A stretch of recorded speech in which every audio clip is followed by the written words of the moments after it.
Well, it's noon, and I wish to welcome everyone to the August 15th meeting of the Barnstable County Commissioners, and ask you to join us in the Pledge of Allegiance. I pledge allegiance to the flag of the United States of America and to the republic for which it stands, one nation, under God, indivisible, with liberty and justice for all. And let us take a moment to remember all of those men and women who serve our country in the armed services, both here and abroad, and those who have given their lives.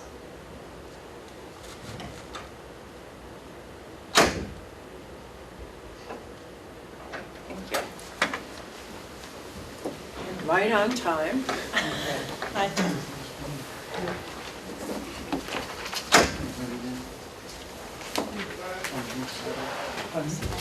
Here's these things back from Bill, me, and Pat. Thank you. Do we have any public comment? I don't think so. Doesn't look that way. No, everyone's here for the agenda item.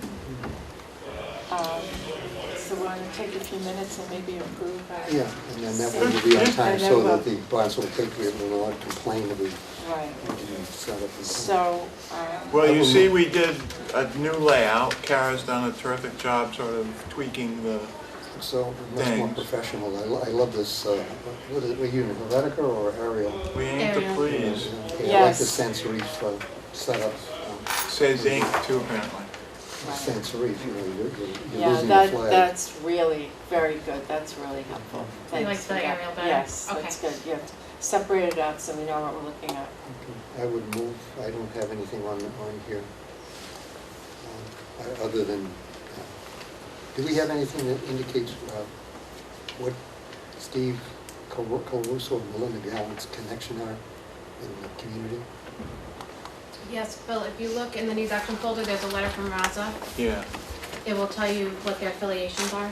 We have to go through some of the stuff. It's probably at the very top because the appointments are at the beginning.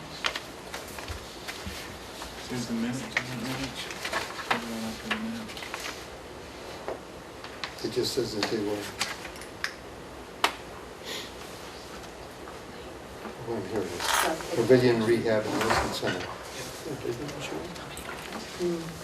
No, I don't think so. No. I want to say it starts with a W for some reason. Okay. Well, that's good. Okay, I don't have any problem with any of these. I would I'll move these. Okay, I'll second. Those in favor say aye. Aye. Opposed? Unanimous. Okay. Does that include the minutes? No, No, and then you I'll move the minutes. Okay. move the minutes and I'll second. Those in favor say aye. Aye. Opposed? Unanimous. Okay, that takes care of that. Did you move those? You No, moved. We those. move them, the Okay. minutes and the summary of Yeah. actions, summary of actions. Okay. Well, looks like we can start. It's I fast. think we can start. So we'd like to welcome Tom Care, who's joining us today from the agency that you are a member of, right? And proudly so, Regional the Cape Cod Transportation Regional Transportation Authority, the premier provider of public transportation to meet the needs of the folks in Cape Cod. Well, thank you. I had prepared a PowerPoint because I wasn't sure what we were going to do actually, so since it's not really appropriate to show one, I just We had... do it on the wall. Yeah, you can do it on the Yeah, wall. we That's do it what we right usually there. do. That Yeah. works. Oh, okay, then I just had Paula go make copies of the thing. Okay. I'll grab it if it's okay. Maybe Yeah. Glenn or Paul can... Yeah, that way, yeah, Okay. That way the if there people are can others, see it. everybody can see Oh, it. okay, all right. Thank you. Excuse me. Overview. Right. Morning, Paul. Good morning. Afternoon. And anytime you guys like have a PowerPoint that you need copies, just let us know. We can take care of it. Yeah, do you prefer to have the copies, the paper copies of the PowerPoint? Some people do. If you're asking for, in my opinion, it would be, I'd rather have it shown on here because we, Correct. with the possibility, maybe not the probability, of somebody actually watching us, they might, they might be informed by actually seeing it rather than us shuffling papers. Yes, that's fine, except I think now with the open meeting law and you're supposed to include the listing of all the things sort of distributed or shown or blah, blah, blah, we sort of need a paper copy anyways. Well, but you could have a disc, couldn't you? Maybe, no, you wouldn't. I don't 'cause know. You wouldn't put it I on. don't know with the this, minutes, yeah. I think you're supposed to keep That wouldn't work. the list of all the stuff that was distributed and stuff. So while we wait for Tom Care to You want us to start come with ours? back, because we're going to have a, Would you like us to do our PowerPoint first? Sure, fire it up. I think we're ready to go. I think we're ready. They have to head to the gazebo, so. I do have a paper copy. We gotta get May I have Mine. this? Yes, I'll file it with the minutes, thank I'm you. not going to. Unfortunately, full sheets. Oh, that's okay. Oh, you're not? And neither am I, actually. I gotta go home I and think I figure my wrote son anything out. about it. What document? You know what, if I find anything, I'll let you know, I but can get you another copy. I'm needed. you won't need the whole one. Yeah, everything is okay, but you need to commission. No, it looks good. It looks clean. Yeah. I should tell you also, Lou Cataldo called me, his wife. Yes. I hope she's still with us, but Yeah, she she's wasn't. really- That was Monday, I think, in the hospital. She was in the hospital. Oh. So I'm sort of waiting for a word. We do have a doctor's appointment on Friday, but I need to get home and make a dinner. Ah, So I think we dinner can roll with is- this. But if you're back, we can do RTA first. No, it doesn't make any difference to us. Okay, You then know if what? you're there, why don't you start? Okay. We have You might to- want to, we got lights, yeah.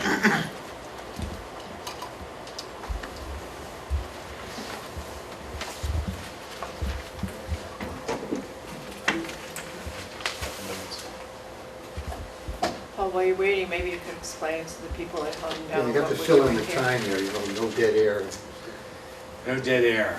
Well, what we are going to show, hopefully, is just a sort of presentation of regional transportation from our perspective. Really, sort of a presentation on the MPO structure, how that works, how it should work.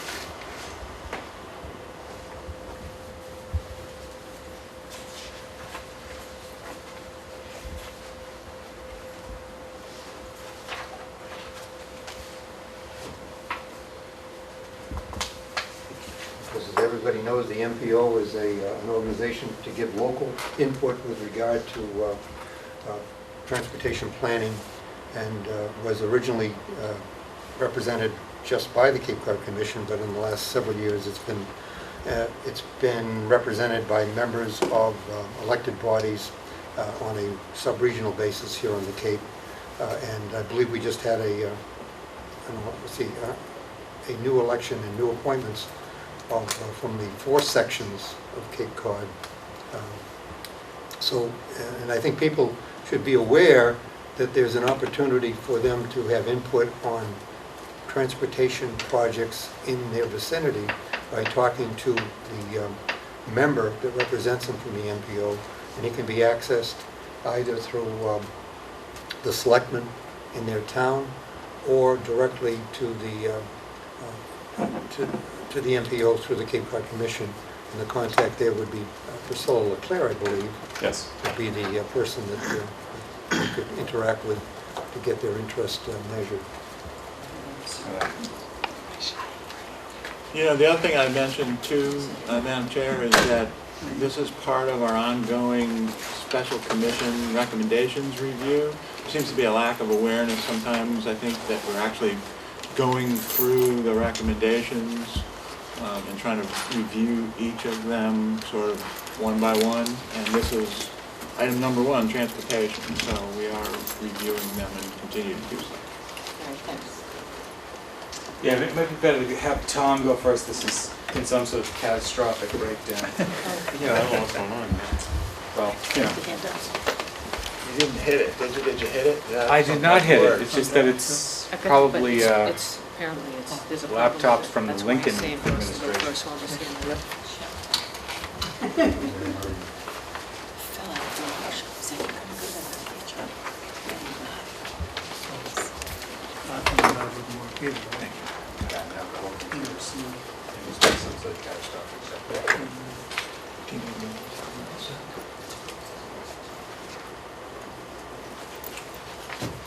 So go ahead and start. Yeah, start, oh yeah.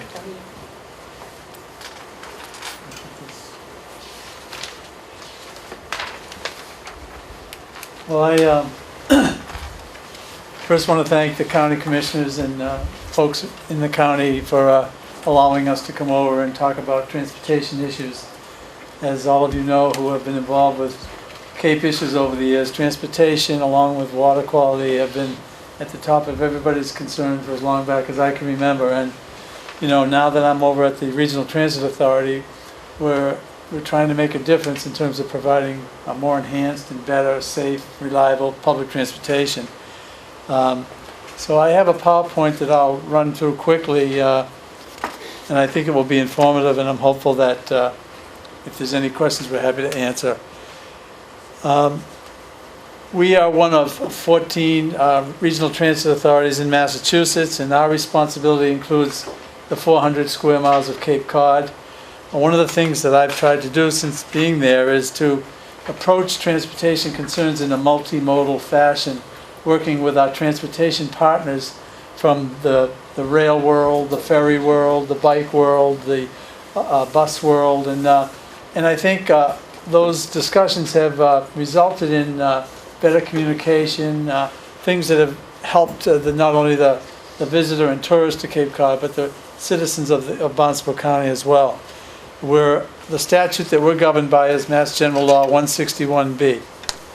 We receive our funding from federal funds. We get the lion's share of our funding comes from federal government. The Federal Transit Administration gives us several formula funds that we rely on.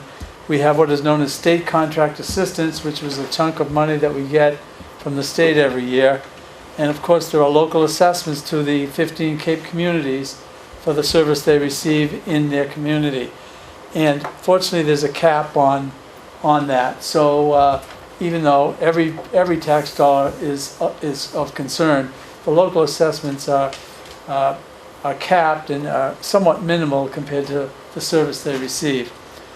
We have fare box revenue, obviously, from us multi-services, and we have a human service transportation process that I brought my dear friend and colleague Paula George, and at some point in this discussion I'm going to ask her to talk a little bit about the human service transportation, although I know our time is limited and I don't want to drone on. We have what is known as fixed route year-round service, and that is a fixed route that runs on the hour, and it covers all 15 towns on Cape Cod. We have the C line that emanates from Woods Hole and Falmouth and goes to the Hyannis Transportation Center. We have the H2O line, Hyannis to Orleans. See how clever that is? I wish I could have taken credit for that. I didn't.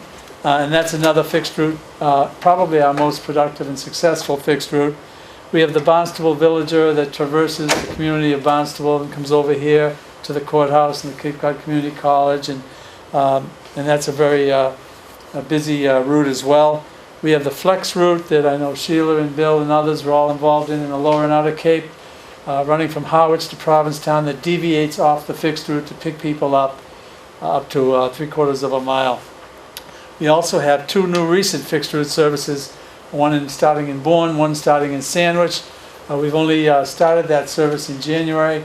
Ridership is improving gradually. It's certainly not where we'd like it to be, but we're tweaking the routes and tweaking the schedules and getting ready for our fall schedule. And we think, with some of the schools, Sturgis and Pope John and other schools, the ridership might improve a bit. So we're monitoring that. But the good thing about that, we were successful in getting a grant, a CMAQ grant, a Congestion Management Air Quality Grant, which this does not require the town to have any local assessment for those services. So we're pleased about that.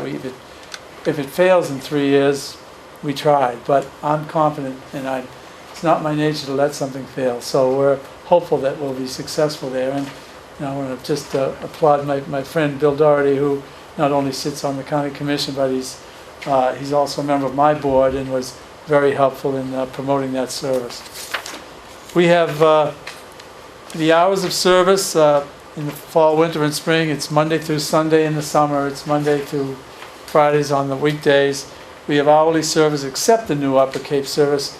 We don't have it on every hour because we only have five trips a day from those two towns right now. So, but basically it's hourly service, and that was one of the first things I did when I came to the RTA, was change our fixed road service to hourly service, because my knowledge of transit over the years has always suggested that people know if the bus is going to leave on the hour, and it's been reflected in our ridership, which has increased significantly since we did that. General fares are $2. Seniors and people with disability are only $1 for our fixed route service. We have transit passes, which is a 25% discount, 20 rides for the price of 15. Full fare is $30 and half fare is $15. We have ADA transportation services since the passage of the Americans with Disability Act, 1990. Hard to believe it, that was 22 years ago. Seems like it was the other day, but we take that very seriously, and all of our vehicles obviously are ADA compliant.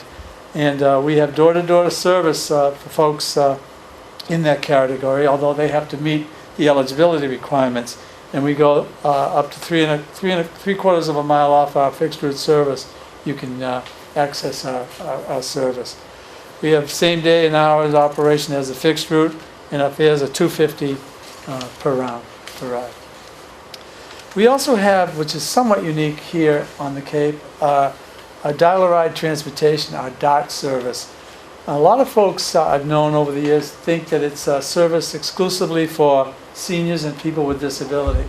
But what we have here is that obviously is something we do provide, and we provide good service to seniors and folks with disability, but we also let the general public ride, and it's so anybody who lives on Cape Cod can get a ride on our dial-a-ride service. And you know, as when I talk about Paula in a few minutes about human service, she's been, you know, she was there prior to my being there, and she's really done a tremendous job over the years, you know, making this service vibrant, robust, reliable, and we're very proud and pleased of where we're going with it. It's available in all 15 towns. It's available Monday and Friday, Monday through Friday from 7 a.m. to 7 p.m. and 9 a.m. to 7 on Saturdays. So you call 24 hours prior to your ride, and we'll come to your door and get you and take you where you need to go. The general fares are $3, and seniors and folks with disability is $1.50. And the DART passes are available as well. We have a Boston Hospital bus that leaves for the 15 Boston hospitals 4 of the 5 days of the week. It starts down in Wellfleet and down the lower and outer Cape, and it goes to the 15 hospitals up in Boston, and it's been very successful and very important service that a lot of folks take advantage of. And it's $15 one way, $30 round trip. But in this day and age, to get to Boston from anywhere on the Cape, that's a pretty good deal, and right to the door of the hospital that you are intending to visit. We have summer services. I know Commissioner Pat Flynn in Falmouth, the Wish Trolley is very successful. I go by the Main Street a lot and see the people on the Wish Trolley. It's pretty successful, and it goes from Woods Hole to the Falmouth Mall and meets our Sea Line. We also have the Provincetown Shuttle, which is probably our busiest service in the summer. And then we have the Hyannis Area Free Shuttle, which traverses down Main Street. Human service transportation is something I know you commissioners are certainly aware of, and the importance of providing human services to the many citizens that need it on the Cape. And Paula always gets embarrassed when I talk about her because she doesn't like it. But in my previous capacity at the state, you know, her name was a household name around Massachusetts when it came to providing efficient human service transportation in a region. And as I've had an opportunity to work with her and work with the folks at EOHHS at the state level, which we deal with all the time, they continue to just embarrass us with accolades for the good work that we're doing. And they're about to undertake a procurement for a restructuring of the service a little bit, and they're modeling a lot of it after the good work that we've done here on the Cape. So I thought, if you don't mind, if Paula could have 2 or 3 minutes to just explain, you know, the brokerage service, because we take it for granted that everybody understands it, but it's really important, and it's a multi-million-dollar part of what we do. So Paula, if you don't mind. Sure. We're the human service transportation broker for not just Cape Cod, but for both islands as well. So our whole region, which is called Region 8, which is part of the Massachusetts Human Service Transportation Region.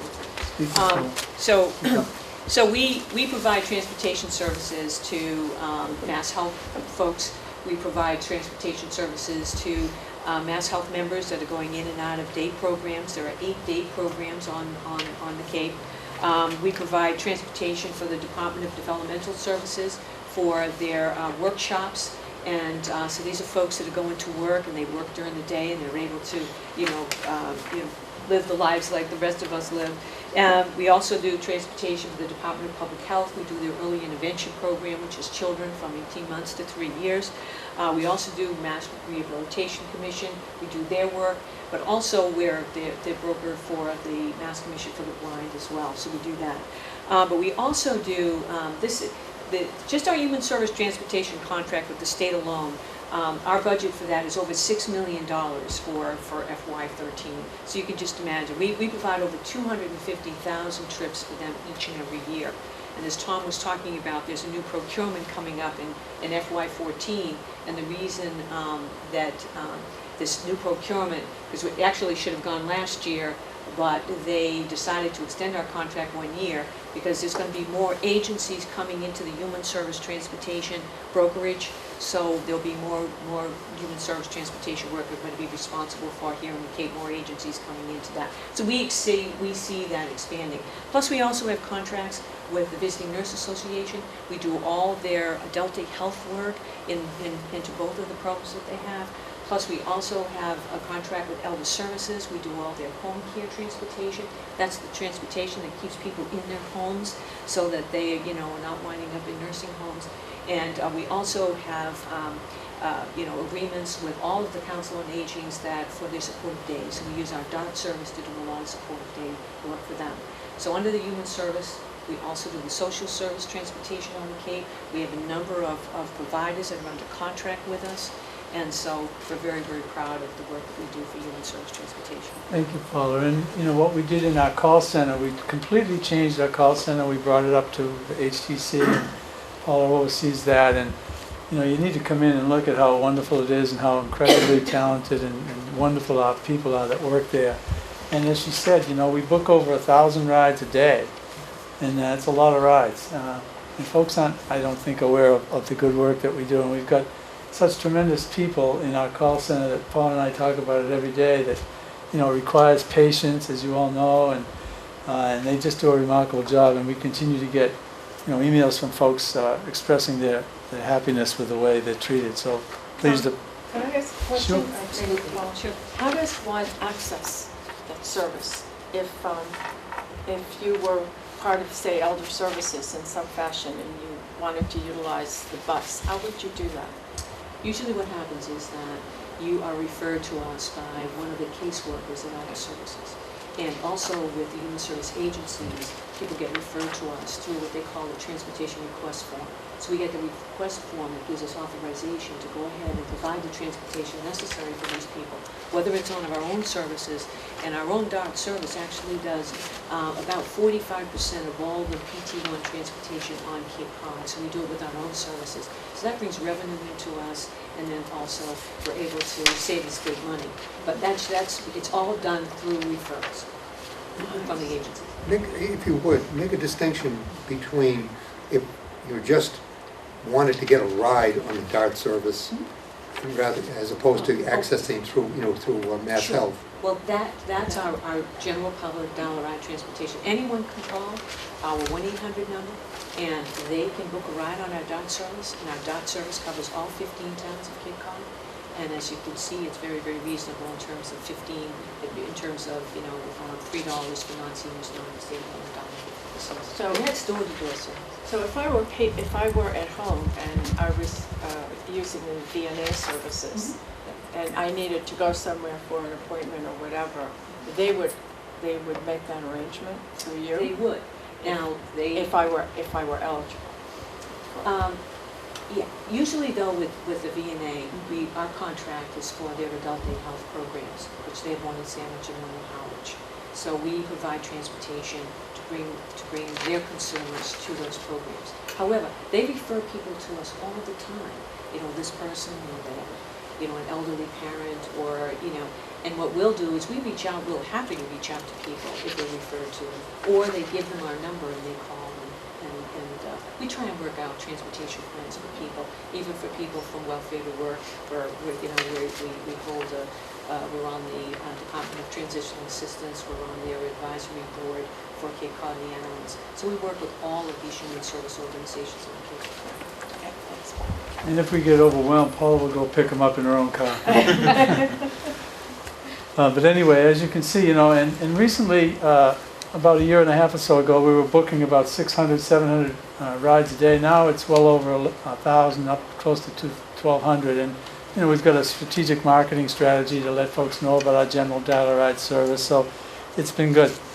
Our multimodal effort that I talked about earlier at the outset is made up of all of our transportation partners. We have Cape Air, and we have Bud Brio from the airport, and we have Highline and Steamship, and obviously Paul Niedzwiecki and Glenn have participated actively and been very helpful with us. We've got Bikeway folks, Dr. Ed Gross, Plymouth and Brockton, Peter Pan. So we have all the right transportation partners at the table, and we look at opportunities to collaborate, and we have decision makers, and the commission's been great. We've been having, you know, a lot of interaction with the Cape Cod Commission, and we work hand in hand on a lot of important matters that I think, you know, based on looking way back, I don't remember it being as good as it is now, but I call Paul or Glenn, and they're immediately responsive, and we met this morning on an issue, and of course Mr. Doherty was there, but the Commission's involved now with a study that we're all involved in. So I think the collaboration, the cooperation is really enhanced over the last couple of years, and we're doing some pretty good things. We do have a rail plan, and I know for 20 years people have heard this, but next Memorial Day we should for sure be seeing a weekend rail service emanating from South Station in Boston on Friday night, Saturday morning, leaving on Sunday night, Monday morning. It's an MBTA train that will go beyond Lakeville and Middleborough to Hyannis. And you know, we're doing some work now on the tracks. Some ballast and ties are being put in on the line. It's not totally etched in stone. That's why I don't talk about it much, because people have been promised feeder service and everything else. But we're talking very regularly with the Secretary of Transportation and the General Manager of the MBTA, and so I'm very confident that next year, and we're working closely with Wendy Northcross and the Chamber folks as well. So I'm very confident that there'll be another way to reduce congestion to some extent. And there's a bike car on the bus, because bicycles are very important on the Cape, and we're working on a number of bike initiatives with the Commission, signage across the Cape Cod with better signage for bicyclists, and we're trying to connect the 15 communities, and so we're doing a lot of things that I think will improve pedestrian and bicycle travel. We have the intercity bus carriers, Plymouth and Brockton and Peter Pan. They primarily serve New York, Providence, Boston, and Cape. And of course, we're all familiar with the ferries from the Cape, primarily the Steamship Authority and Highline, but we also have the Freedom Cruise Line, Bay State Cruises, Boston Harbor Cruises, Vineyard Haven Service, and the Falmouth Edgartown Ferry. So, we talk with Wayne Lampson and Dave Scudder all the time, and we know what they're up to. So it's been pretty good, bringing things together, and the message we try to convey through our strategic marketing is, public transit nowadays with $3, $3.60 plus gas prices, it makes a lot of sense from an economic point of view, and it's safe and reliable. We have very well trained drivers. We do a great job. Our drivers are great. The traffic congestion that we all have to deal with would improve folks' demeanor getting on a public transportation bus. If someone wants to go from Harwich or to Hyannis for lunch with their wife and have a martini or something, they don't have to worry about driving. It's easier access to the jobs. We try, as Paula indicated, to be accommodating, as accommodating as we can. And the greener carbon footprint that the planners and others continue to talk about as important. We've got the wind turbine, the only transit organization in America that has a wind turbine, a non-controversial wind turbine that reduced our electrical usage significantly, and recreation and tourism. So those are some of the things we're doing, and I appreciate not only this opportunity to come in and brag a little bit about what we're doing. I certainly couldn't be doing it without this extraordinary staff that we have that come in and are passionate about the change and the innovative things that we're coming up with. And I appreciate, obviously, Bill's Bill's leadership, but also all of your county commissioners' support throughout my sort of, I'd say brief tenure, but I've been here now 3 years, so thank you, and I'm happy to answer any questions. I guess this is a question. Very early one morning, I happened to be in Mashpee Commons, near where the bus stops, and I noticed there were a lot of students who were getting on the bus at that hour. And I'm assuming they're at Sturgis Charter School or somewhere the bus. Are there many students that take the bus? Yeah, you know, the Bourne Sandwich service was intended and is intended to be a fixed route service for the general public, but there's a lot of youngsters from Bourne and Sandwich that are going to Sturgis and Pope John, and they found out that we have this nice service, so we've altered our schedule a bit so that we can go to Mashpee Commons, and we have a tripper bus to catch the overflow to get the kids there on time. We're prevented by the FDA to go right into a school. We can't provide school service for kids, but our fixed route service goes in very close proximity right next to the Sturgis school, so they're able to do that at a reasonable, and we work closely with Mr. Eric over there at Sturgis to coordinate everything. So yeah, that's one of the loading points, Mashpee Commons. Well, I just want to, excuse me, make the comment that I can't believe how much you've got accomplished in 3 years. I mean, there's really a lot more service and more frequent, and I can even see it down at the Outer Cape that they're much more, you know, they're more used. People are using them because they're more timely, as you state. So I just say congratulations. It's a great accomplishment. Tom meets his milestones, huh?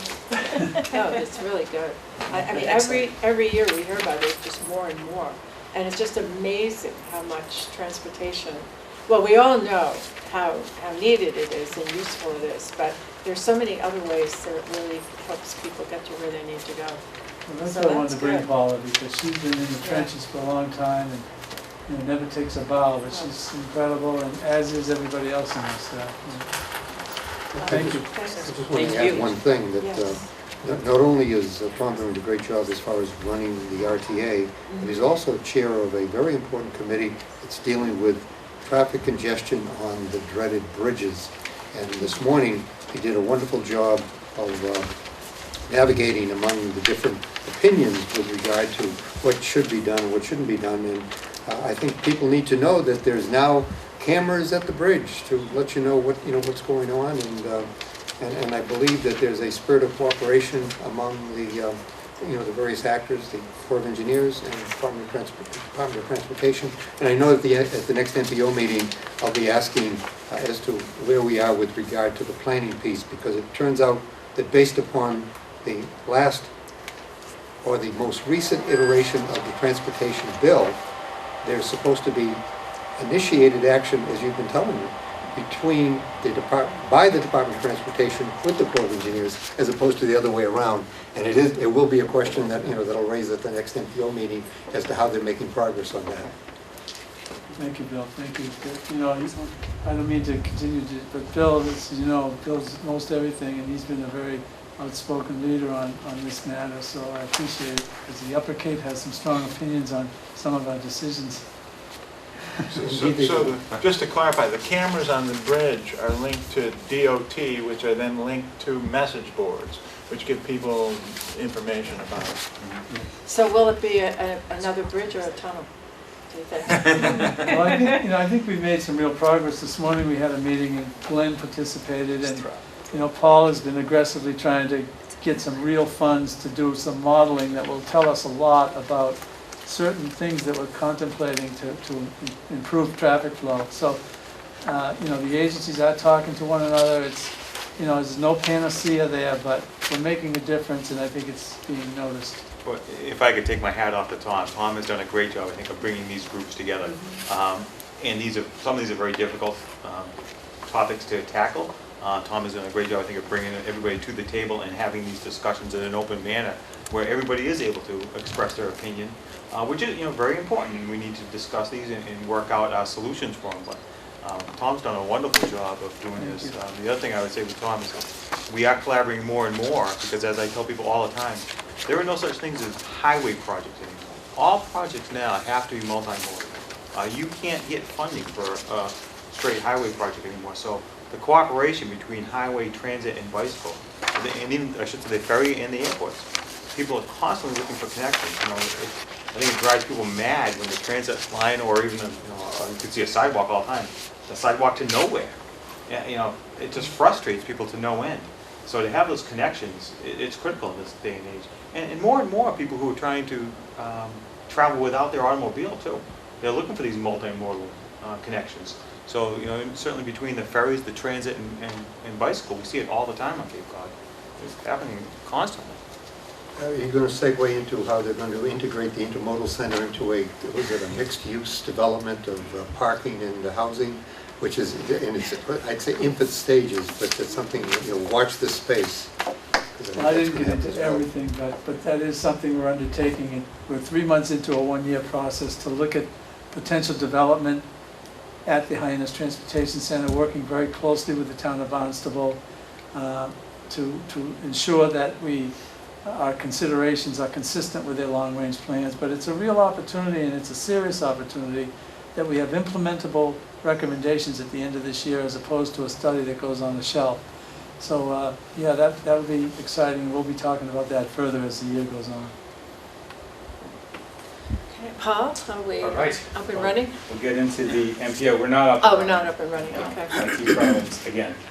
I do have a paper copy. Yeah, Right. you have a paper. Paul's going to go over it if he is. Usually I bring my personal computer. It's a little bit more reliable, but not today. So into a Luddite, yes. Not gonna happen. All right, so the Metropolitan Planning Organization, as Bill described earlier, has been revamped lately to try to give more local input to transportation planning on a regional basis. It is a partnership between different government levels and transportation providers, and they collaborate on transportation planning for the metropolitan area, and it happens all over the state.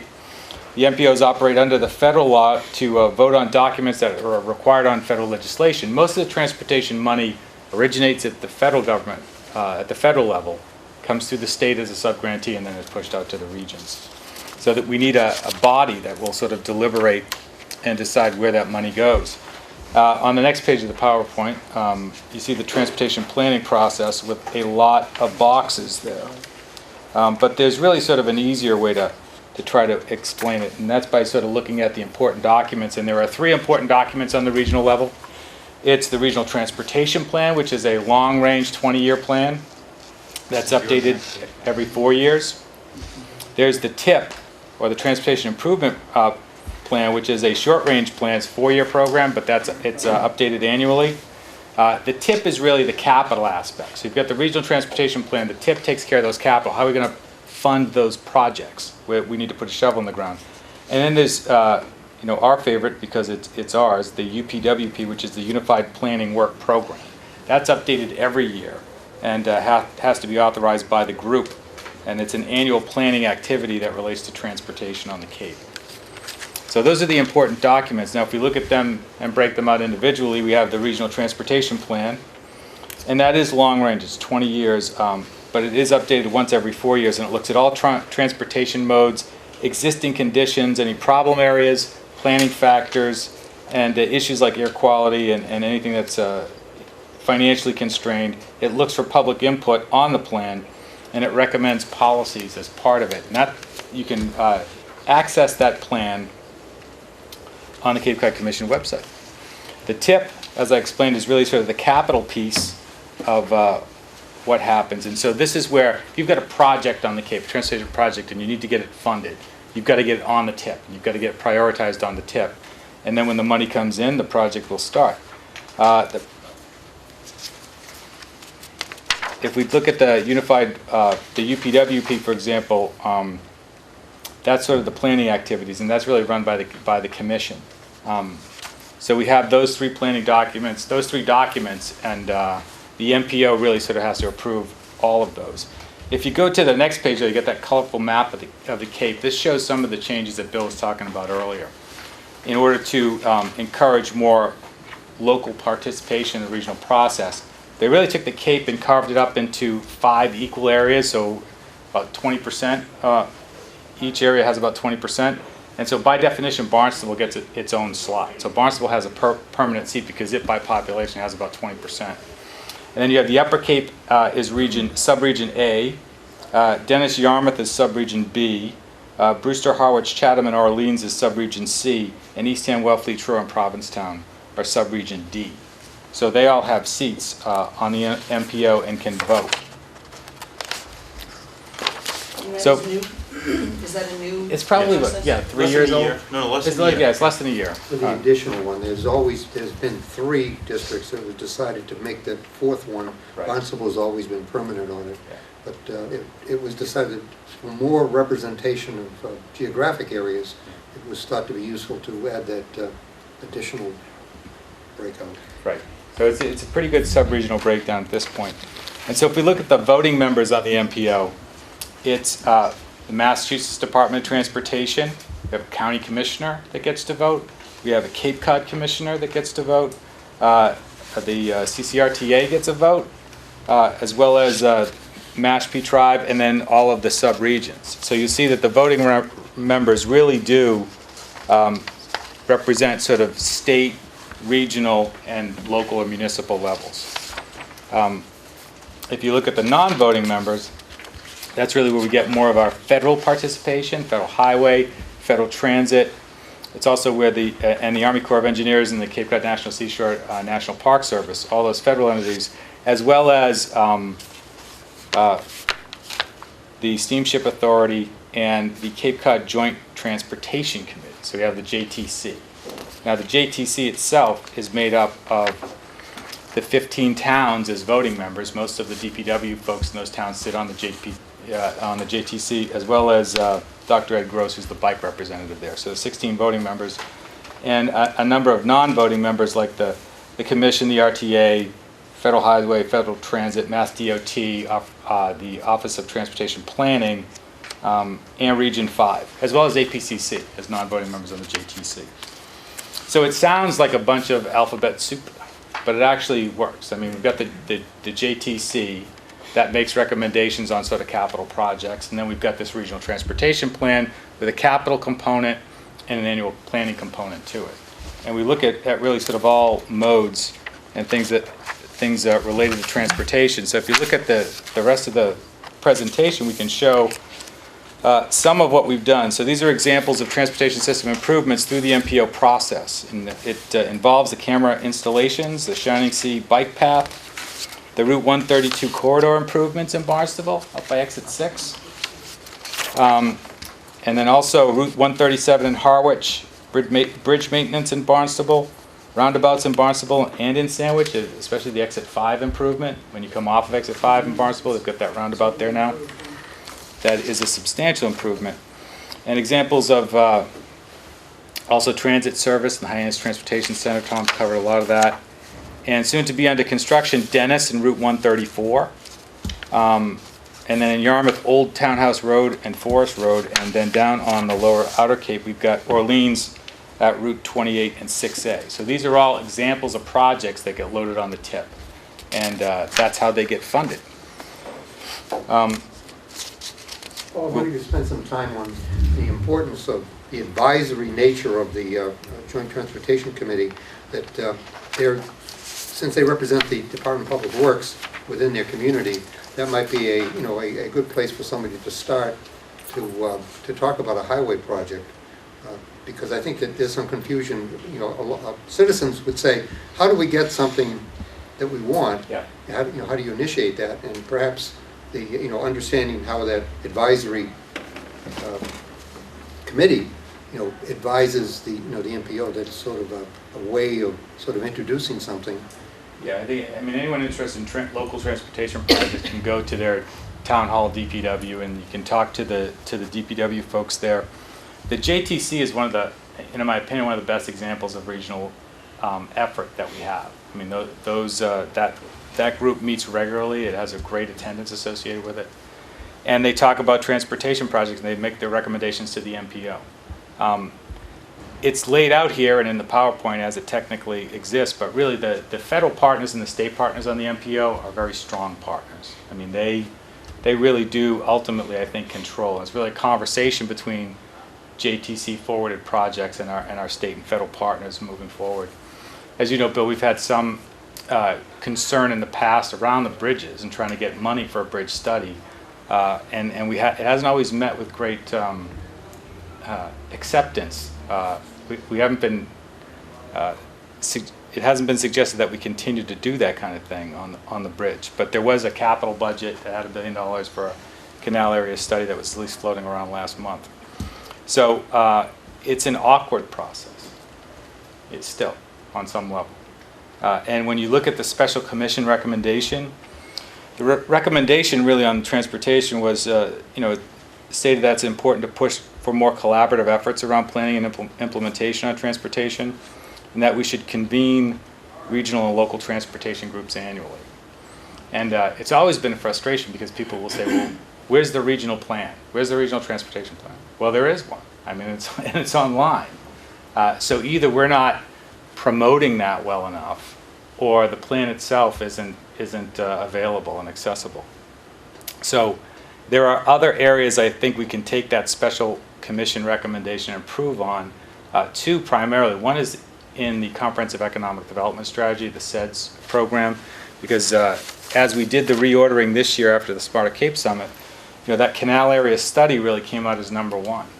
I mean, people really think that as it relates to economic development, that canal area has to be studied and looked at. We've got to find some answers over there. And I've always said, though, it's perceived that the Cape Cod Commission is often the biggest impediment to economic development on the Cape. It's actually the Cape Cod Canal. If you have a business that has any logistics associated with moving goods and services over that bridge, you're simply not going to want to compete with seasonal traffic and construction efforts on a regular basis. So we have to find a better way to manage that. That's going to require thinking outside of the box. And I know that Senator Wolf and Tom are engaged in that process right now. And we'll hopefully have some things to report this year as we sort of move forward. But also intelligent transportation came up as the number 3 CEDS project in sort of the reordering this year. So transportation is big in economic development. So it's big in these CEDS projects also. And when we go to the Smarter Cape Summit and we break down it into its components, those 7 working groups that it has, one of them is related to transportation. So we've got Smarter Cape efforts, we've got CEDS efforts, and then we've got a regional transportation plan. And this year they can't remain separate. They have to be merged. I mean, there are efforts and there are some economies of scale and efficiencies around this. And so what we'll be doing at the Commission, working with a lot of our partners here, is to hand this sort of effort over to sort of our Strategic Information Office to look at a little bit, at least to how we can present some of this information a little bit better.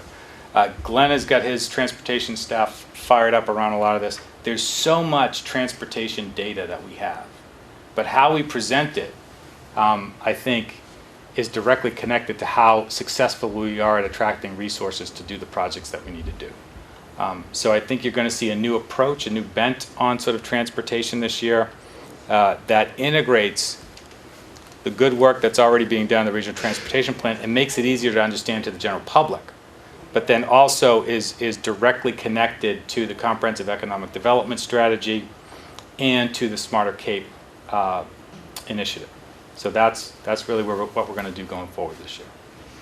Transportation bill that was passed, and we're speaking about federal money, places a great emphasis on the importance of local input with regard to both the initiation and implementation of many of the solutions to transportation problems. So Phyllis LeClaire of your staff did have that, had us participate in the webinar that talked about the rolling out of that, and I'd like to see the information that came out of that perhaps put on the webpage.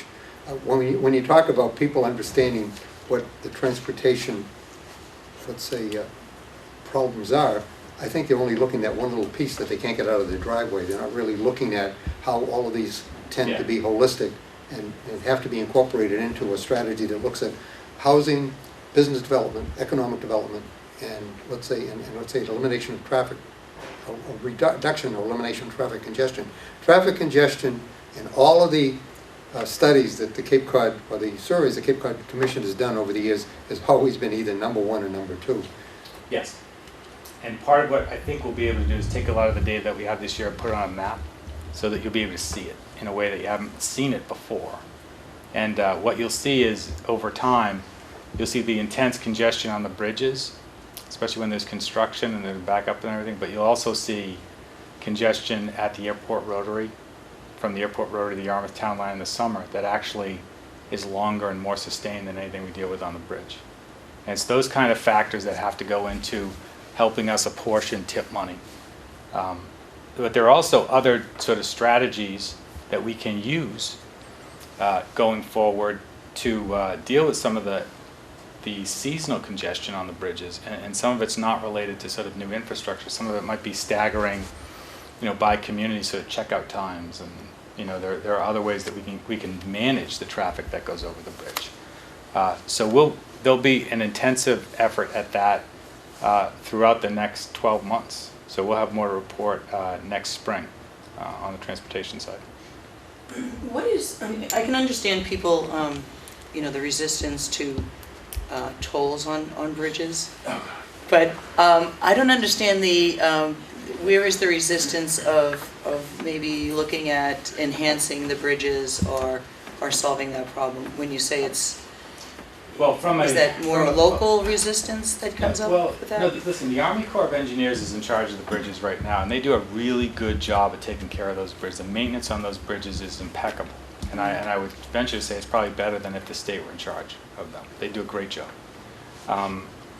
But they're not bridge people, and the bridges remain at times functionally obsolete. Not structurally obsolete, but functionally obsolete. And so we have to look at getting, decreasing the traffic over the bridges, but that assumes that you can't do anything to decrease the traffic either before it gets to the bridge or on the other side. And so I think we have to think sort of holistically about how we sort of move people around the Cape in general. That's before we get to the point where we're talking about any kind of construction over the canal to amplify the intensity of those bridges, in part because you're talking about a $1 billion project. Mm-hmm. And so, the reason why the feds aren't happy, wouldn't want to see us run to that solution first. Right. Because it's a very expensive solution, and how are we going to sort of wind up with that money? So rather than getting there, we've got to do a complete analysis and figure out if there are other strategies we can use and other improvements that we can make that are less expensive than an amplified crossing or an additional crossing over the canal. Thank you.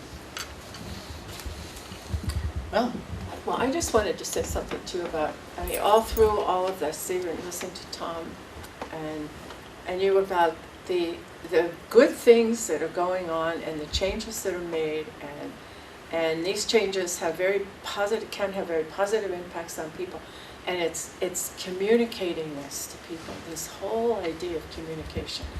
I read an email this morning about something that is just totally not correct. It's not even true. And yet you want to get the truth out there, but we don't have that mechanism. And actually the other day, or yesterday, we had a retirement board meeting, and Michael Trotsky, who's the executive director of the retirement board, was misquoted in the Globe. A poor communication and a huge error in terms of a decrease in the pension system over a year in terms of its investments, rather than it was an increase. What is it, a $2 billion or $1 million? Yeah, $2 billion. $2 billion lost, the pension system lost. No, the pension system gained $2 billion, but I'm thinking about at some point, because of the agencies here on the Cape, the public agencies like you, the Commission, ourselves, and all the other public agencies around us, really should try to find a way to see if we can't get a communication plan together, some type of regular communication that updates people. There's a place they can go to.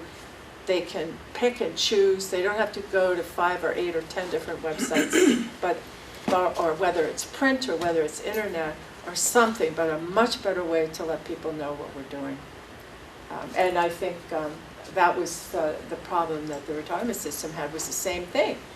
People think that the state and the towns pay every public employee's retirement from now until death, and that's just not totally true. Most employees end up contributing their own. through their work time. So there's just a lot of misinformation out there. And as things happen so quickly today, I mean, things move along at a much more rapid pace than they used to. So the possibility of poor communication or no communication is just there all the time. People, it's not possible to stay on top of everything and really know what's happening. Go ahead. I think that is the hardest part of our job, is actually getting that word out there. Particularly, there's a lot of frustration when transportation isn't always the most exciting topic you'll discuss at a public forum, and you have many times difficulty attracting the public into your meetings. I know the past few years with our transportation projects, with Paul and Patty Daly, who allowed me to go out into the public, we found that to be very successful. Instead of waiting for them to come to us, we go to them. And I feel you do need that. I know I had one woman, a resident of a project of ours, and she said, it's mostly fear that people are afraid of. And if you actually talk about what the actual impacts of the project, they're very minimal. But if you're not there to tell them that, they're afraid that you'll be taking their homes. And and you're putting stop signs up and stop lines. It could be very small.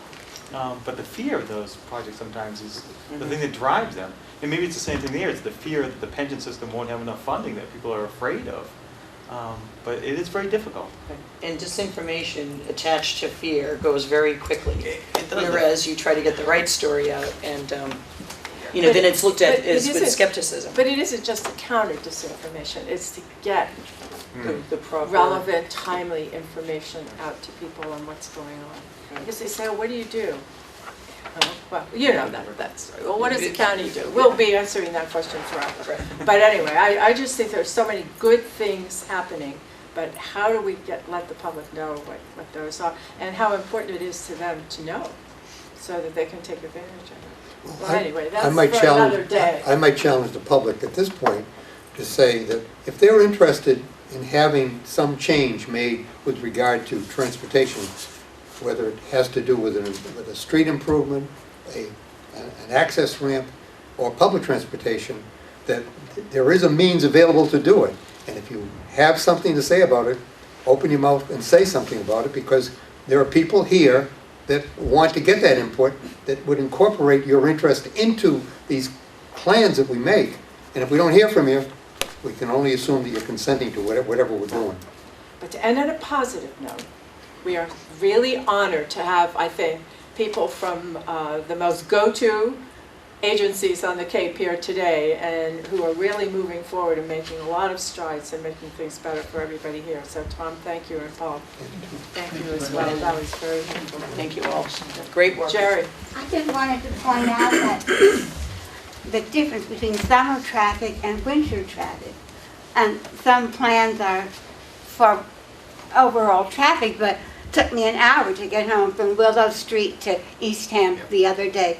I went through Dennis, you couldn't give any direction. And I just got caught in a thunderstorm coming down. Yes. So everybody from the beaches got on to 6. So, Right. and when you're planning, you have to somehow deal with the differences. I don't know what you do.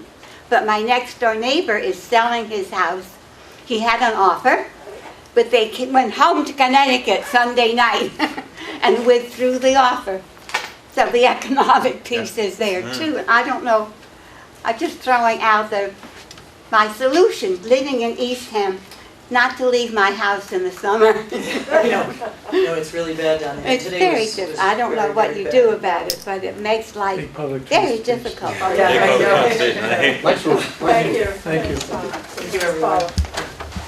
Actually, you should have been in Falmouth on Sunday when 15,000 people left Falmouth Heights at the same time God, yeah. after the road race. Right. It was unbelievable.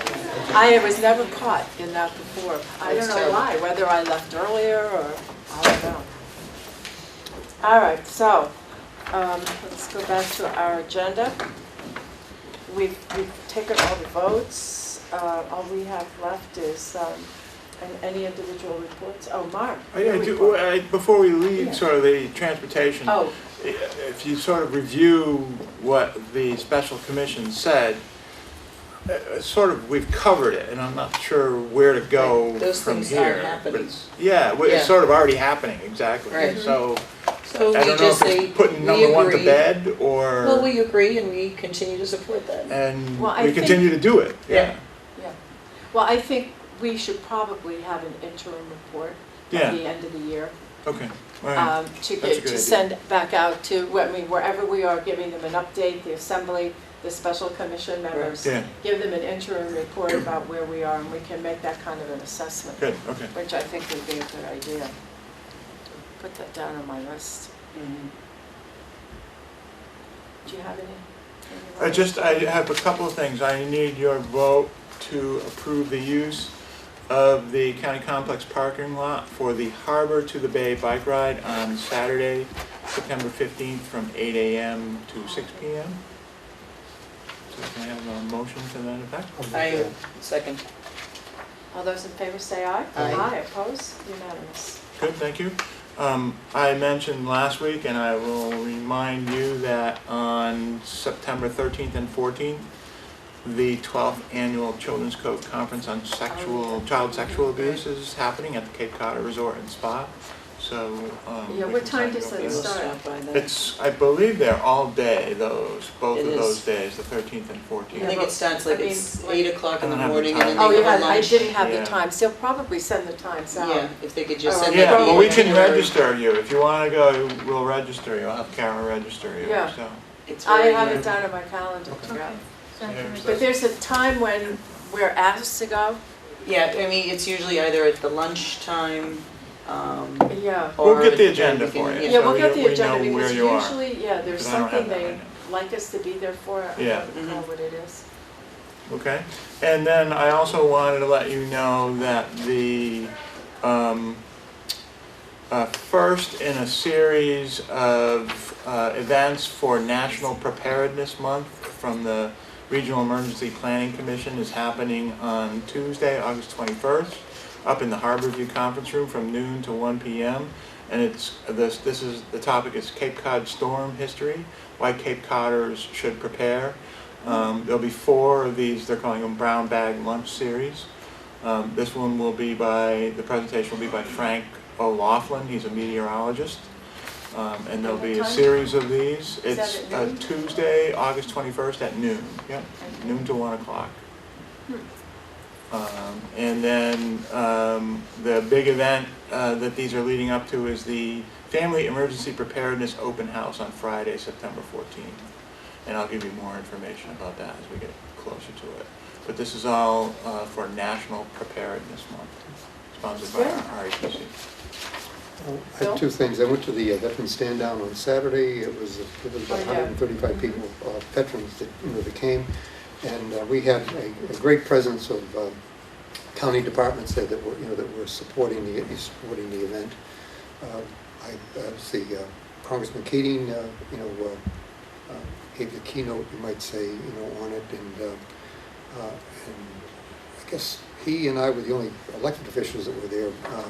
The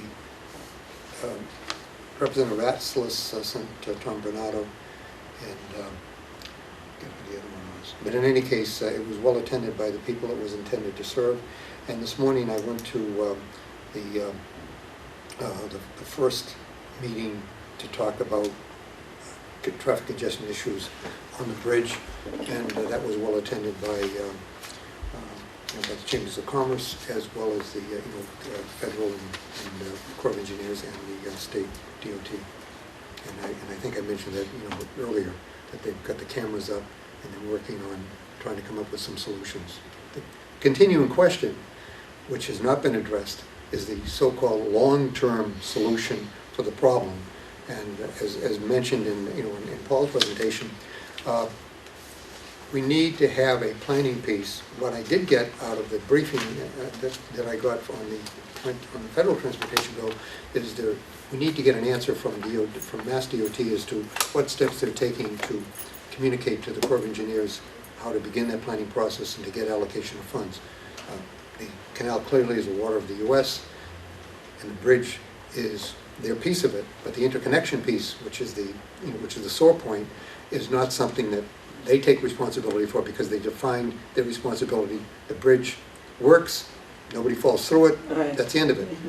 Our concern is, look, you gotta get to the bridge in order to get over it, and we need to have more communication, more support for the planning piece that, you know, that makes that happen. So I'll bring that up at the next MPO meeting, you know, and then let you know what happens. That's great progress. Last evening, I was in Wellfleet at the Wellfleet Non-Resident Taxpayers Association, and I had Paul and Andy with me, and the topic was preserving our Cape Cod waters. And it was interesting, it's well attended. It wasn't as well attended as it has been in the past. They changed the venue, so I'm not sure if people just didn't realize where it was, or I was on my way to the COA. However, it was very well received, and I thought, you know, very informative, and it sort of set people's assumptions, you know, clarified their assumptions that they're not always making the right assumptions. And Kurt Felix, who many of you know, you know, he was first involved with an algae project that we were trying to support with him. So he is now into the oyster project, the trial that we're doing down. We're supporting that trial through the collaborative. We've done a lot of, we've given them a lot of the monitoring equipment and those efforts.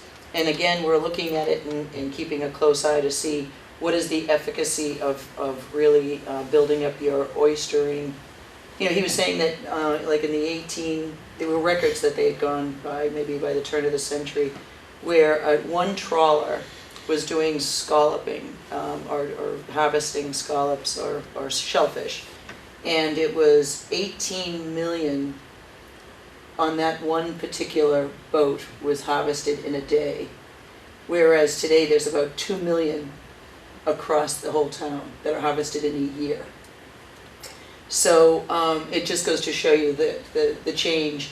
I mean, not only are we, have we helped the diminishing stock of this by over harvesting. Our own waste is not helping, you know, the ecosystem that they thrive in, but the fact that they're gone is also not, you know, helping that ecosystem. So there is a trial going on there, and it's much more of a natural, it's done in a much more natural way, whereas the project in Mashpee, where we're also looking at an oystering, they can't put them into the ground. They can't let them sort of spawn their own, because the Mashpee River is so degraded that they have to have them in cages up above. So it's much more of a hands-on and farming type of situation, where this is much more natural propagation of shellfish. So that was very good, and you know, he had a bowl with some oysters in it, and a bowl that was clear, and he took it out of the harbor, and you could see by the end of the presentation, they were the one with the oysters in it was a little bit cleaner. So that's the nitrogen attenuation. Yeah, the nitrogen attenuation. So it does, well, hopefully that's what it was, cleaning. And so it was very well done. But you know, what I pointed out, that even Curtis, when he started his presentation, he says, well, you know, you can imagine how we felt when we heard all about these pipes and it was going to cost us $60,000 a year. So I went back and I said, do you understand how these things get carried away? We never said there were going to be pipes down here, and nor was there ever this tag of $60,000. I mean, I guess if you really want to work out these numbers, somehow somebody comes up with this number, but we've never stated it. It was sort of pulled out of the air, and here we are with people who are paying attention, and they still had those assumptions. And I think we cleared up those assumptions very well last night in a very, I think, a healthy discussion. So it was well attended. People really care, and it is amazing. Even though you know, they in Wellfleet, the non-residents probably foot 70% of the tax revenue, and they don't have a vote. And some of them get that because they said, you know, then you'd never vote for schools, and you know, so they understand. There are some people that don't, but the majority of them do. But they really do care about what is going on here in the Cape. They have this home here because they love it, and they're much more supportive of these discussions than those that live here. And maybe it's because they don't feel as threatened, or maybe the people here feel more threatened. But in the end, non-resident taxpayers will be, involved in any of those issues. Now, is that 70% of the taxes based on value or based Yeah, on the and their number of assessment, homes? their- Is their it in- yeah, their percentage income of homes? From do you property taxes. know? Yeah, I know, but Yeah. I mean, is it the number of homes or is it the value? I think it's the assessed value, and it's That makes it it's a very good 70%. question, because I was stunned that it was that much when they said that to Yeah. me last night. Yeah, So they if it's probably live on the dollars, shore. if it's 70% of the total dollars Yeah, are non-residents, that's based on value. It Yeah, would be right. interesting to see if you just had a pure count. right, Of of how homes. many How much people, that is. how homes. many Yeah. homes How many does that, homes, does yeah. that indicate? Our So I'm second homes sure we and can get how that many- information, I'll Yeah. have to look at that. Oh, They yeah. have it on, even in the commission, because they Yeah. did that second home Yeah. study, Well, so. the I'll have to take a look at it. non-taxpayers probably on more Non-resident shoreline taxpayers. property anyway. Right. Their home values are probably Higher higher than than the the residents. residents' That's homes, true, right. yes. Right, I can attest to that, being a resident. A tax-paying resident, as I was once a non-tax, but I still wasn't on the shore, so, anyway. Interesting. Yeah, it was very well done and good, and they were great, so.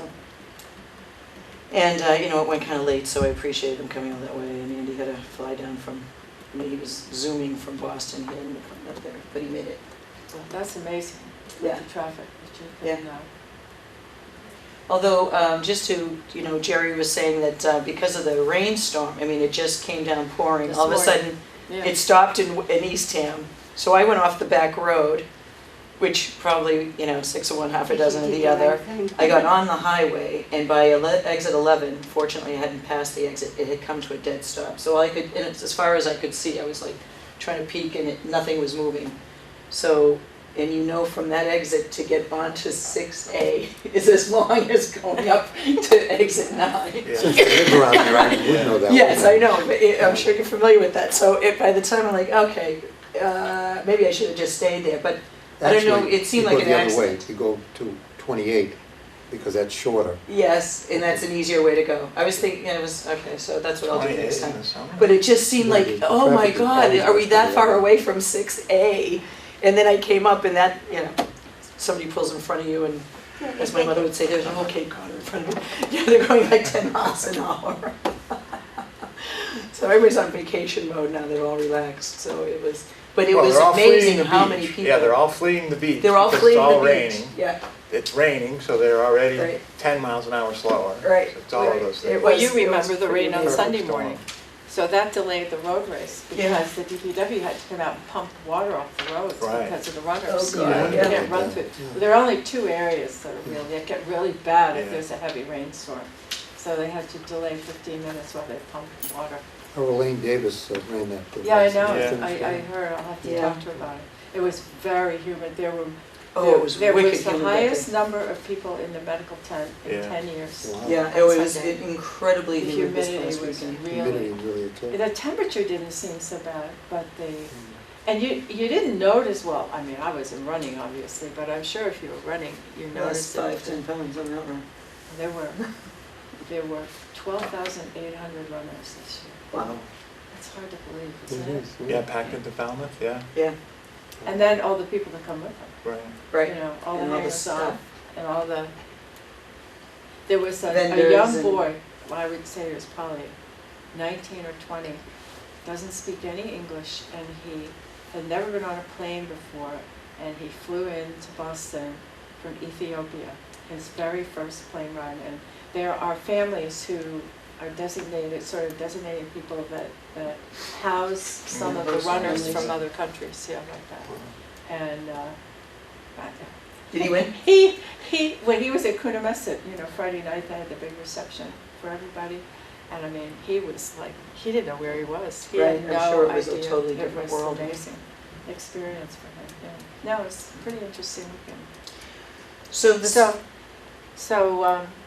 this what? afternoon, we're convening at We are, you Dennis? and I, Yes, you Oh. are not going to be there? No. No. yeah, at All 4 right. o'clock. Okay, I'll be there. So we'll be in recess until 4. Yeah, next week we have the SIO and the Russ and the RAN and I believe Ed Centio and Elaine will come in and talk about the e-permitting, give you an update on that. And we want to finish Paul's evaluation. Yes. And you have Can to we do put that that, on there? and you have to do mine. You And we have to finish do that. yours, so we have to set a date for that. Okay. If we can So- do it, but we should do Paul's if we can do it next week. It's my fault that he didn't have it done. I this told week, him and we would do it next week. Yeah. Well, we've Can, already, sure. Yeah, we've heard let's his put it in. presentation, we just haven't. Yeah, Right. you have plenty of time next week. I didn't pick a start time yet, but we could do 1 o'clock. When there's no assembly, we can do 2 o'clock. We can do any time you want next week. So Up to, that's, you know, It's your- up to me, yeah, and I'm gonna try to, I'm trying to take that day off. Okay, and then the 29th, we scheduled no meeting, so we'll set that day. Well, if we could do it not in the morning, if we could do it in the afternoon, I could do a half day and the then, 22nd. I have a hearing with the commission at 5 o'clock in Falmouth. So, So you need to get out here at least by 4. yes, so- I need to get out at least by 4. so should we do it at 2? I mean, No, that's, too late? It's cutting it close. 1, all right, let's do it at 1 or 12, I don't care. 1 o'clock is okay. all right, sure, let's do we'll 1 that. o'clock. And we'll get you out of here by 3, That's next Wednesday, 1 o'clock? get you out of here Yep. by 4, you have to be there at Well, 5. well, yeah, well, I could Yeah, get so home in that's an fine, hour. 1 o'clock, that's 3 hours. So that'll be, all right, that'll be 1 o'clock next week. All right, I'm Okay. gonna put them in there too. And then you and I could talk about a date for you unless you want to do it now. Yeah, we Let's can do do it now, it the the following week. 5th, the next time we get, because we're not meeting the 29th, so we could do it the 5th. I have no BCC meeting. Okay. Yeah, right. We're doing, Look at that move. I hate it when it won't move. The 5th. The 5th. That's fine. Yep. And that's an assembly day, That's so. an assembly. I had start time, originally I had at 2 o'clock, we were gonna do an IT update. Beth has asked to be on for Suicide Prevention Week, and now my evaluation, so maybe we do a 1 o'clock start time. Okay. Okay, that's on the 5th. on the 5th. 5th of September. And I also want to put on a discussion about the, and I might have to go into an executive session about the shellfish yark. Oh, we need to talk about that, and we need to talk about that document that Bob Toy put together.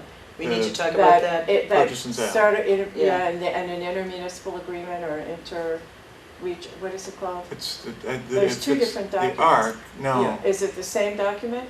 The only one I know about for the ARC is the purchase and sale, Right, right. and that would be Oh, an okay. executive session to discuss, Yes, and and I we would can like to do be that able to in do executive that session. Yeah. Executive session. sooner Take than later, acquisition because we never property. really did discuss the assembly's vote on that, and then, They didn't vote on the PNS, they voted as to a resolution is that they support the that they effort. support the effort. Right. So conceptually, they're on board. I think we do need to discuss the feasibility of the Exactly. purchase and sale. And now that we have it, we have something to discuss. Right, and you know, I know that Bill forwarded his comments, and I added Yeah, to that, yeah, and yep. that sort of Yeah. thing, so. So, So we we could- should do that either next week or, This is what I have sort of out there for September. These were on the agenda. So I'll add the ARC thing, and we can do that, and I'll get Bill Clark, and Bill needs to be Yeah, there for that. Yeah, and Bill sooner needs to than be later, there. because I don't want to miss a moment on that, you know, a moment in time, but it's something we need to make sure we know what we're doing. So I have, remember mosquito control has inquired about becoming part of the Right. county umbrella. So we Yeah. have to, I've never gotten a letter from them. I'll follow up with Jim Quirk and find out about where that is, if they've changed their John mind. Doan is on that too. John Doan was there when Yeah. I met with him, yeah, I hadn't seen So him we in a should long get- time. yeah. And then the other thing was sort of the EDC SEDS update, and so we'll need to meet with them Yeah. as well, so. maybe you could just, from your notes there, redo the notes and Yeah, send them out sure. to us Yep. again, Right, for and over we the can next say And several we're weeks. not so we meeting on can- the 29th. We're not meeting on the 29th, and then one thing set in stone right now is September 26th, we're doing the AmeriCorps swearing in ceremony. Okay. So you can put that in your book. And that's in the morning. That's usually in the morning, we do Yeah. that. So the 26th is a no, yeah, I Yeah, already could had you, that. could you just like send that in an email, Yeah. like those dates Yeah. as reminders? Well, we Oh, yeah, have it I'll for a while, I'll and now redo you this. can just update it. Then Bill Clark wanted to get Joel Carlson and himself in to talk about the regional fire plan, the forest fire prevention plan that they're working on. So I'll schedule that. Then remember, we were working on our strategic planning initiative, Mhm. Right. so we need to go back to that. Yes, we So do. geez, we're just about full till Christmas now. So. Okay. And actually, you know, the other thing I gotta go back is, we did transportation, wastewater, George was in here, mosquito control. Did we do, you guys did the Cape Light Contact Right. meeting? Yeah, You we did did one, that. all right? There's I think another, we're just about- there's another thing that we need to We- look at. We need to look at CMed too, don't we, at some point? I can Just have have an Bill update, Clark do yeah. an update on What's going on? CMed. The CMed, that's the, Oh, dispatch, CMed. yeah. Where? So that That's would be part of the the, police, that's the fire. that's the and- other one. Sean O'Brien Yeah. will come in and give us an update on the whole 911. Yeah, that's a Okay, whole that's different next week. package right now. No, Oh, that's good. you're not listening, Bill. The, No, I will put together a schedule. Thank you. Sean's not scheduled yet, we haven't scheduled. Okay, Okay. that'd be great. He was in a few weeks ago, remember? Yes, I do. But he needs to come back in and give you guys an Yeah, because there's new information and more progress on that front. update. Yeah, well, we're sort of reaching ahead. Actually, Yeah. I've asked him to come in today to talk to you about Yeah, what The time whole- is he coming? 2:30. 2:30? Okay. Okay.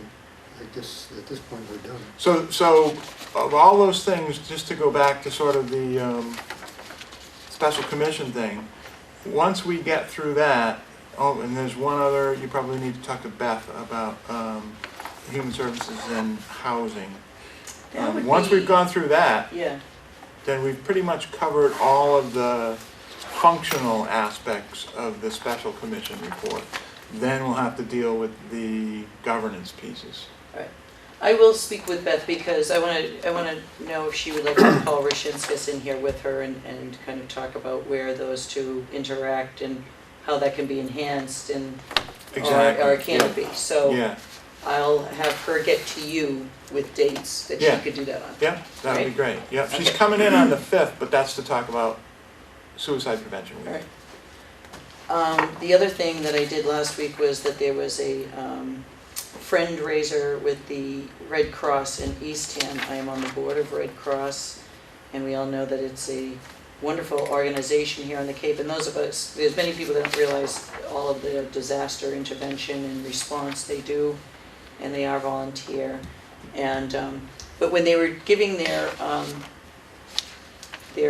song, you know, their talk, I kept being reminded of the support that, and it wasn't our show, so I wasn't gonna go in there and say that, you know, the county does, you know, we're the ones that helped them with that.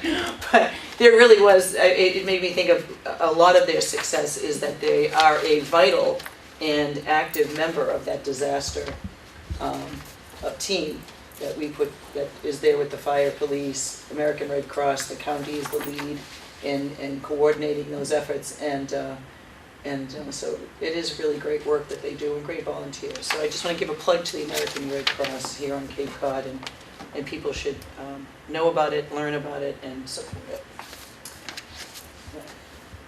That's it. I've moved to adjourn. Recess. Recess. Recess too, yes, I will second that. Well, we don't need Good. to vote to recess. Oh, yeah, okay. Well, there. Great, thank you. Are we going to do any formal?